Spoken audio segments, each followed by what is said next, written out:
একদিন এমন এক রাত আসবে যেদিন সবাইকে জাহান্নামের আগুনের উপর দিয়ে একটি সেতু পার হতে হবে। সেই সেতুটি এতই সরু যে চুলের থেকেও চিকন, আর এতই ধারালো যে তলোয়ারের থেকেও ধারালো। এই সেতুর নাম পুলসিরাত।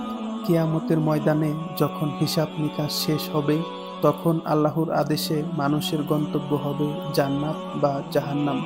কিন্তু জান্নাতে পৌঁছানোর আগে প্রতিটি মানুষকে পার হতে হবে পুলসিরাত দিয়ে। রাসূলুল্লাহ সাল্লাল্লাহু আলাইহি ওয়াসাল্লাম বলেছেন, জাহান্নামের ওপর একটি সেতু রাখা হবে, যা চুলের থেকেও চিকন আর তরবারির থেকেও ধারালো। মানুষ কিভাবে যাবে সেই সেতু দিয়ে? কেউ যাবে চোখের পলকের মতো দ্রুত, কেউ যাবে বাতাসের মতো, কেউ দৌড়ে যাবে, কেউ হেঁটে যাবে, আবার কারো অবস্থা হবে হামাগুড়ি দিয়ে যাওয়ার মতো। তাদের গতি নির্ভর করবে জীবনের ঈমান ও আমলের উপর।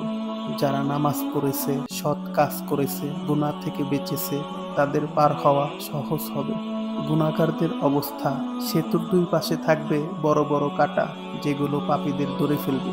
কেউ আহত হবে, কেউ আবার টেনে ফেলে দেওয়া হবে জাহান্নামে। কেউ মুক্তি পাবে, কেউ কষ্টে কষ্টে বেঁচে যাবে, আর কেউ আগুনে পড়ে যাবে। শেষে কি হবে? মুমিনরা সেই সময় বলবে, হে আল্লাহ, বাঁচাও বাঁচাও।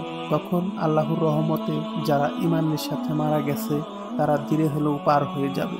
সবচেয়ে শেষে একজন মুমিন হামাগুড়ি দিয়ে যাবে, কষ্ট হবে তার, কিন্তু শেষ পর্যন্ত সে জান্নাতে পৌঁছে যাবে। পুলসিরাত আসলেই সত্যি একদিন আমাদের সবার জন্য অপেক্ষা করছে। তাই এখন থেকেই নামাজ ঠিক রাখা, সৎকর্মের চেষ্টা করা, মানুষের হক আদায় করা, গুনাহ থেকে বাঁচা, এসব করতে হবে। ভাই ও বোনেরা, সেই রাত খুব কঠিন হবে, কিন্তু যদি আমরা এখন থেকে আল্লাহর পথে চলি, তাহলে আল্লাহর রহমতে পুলসিরাত আমাদের জন্য সহজ হয়ে যাবে। আল্লাহ আমাদের সবাইকে সহজে পুলসিরাত পার হওয়ার তৌফিক দান করুন।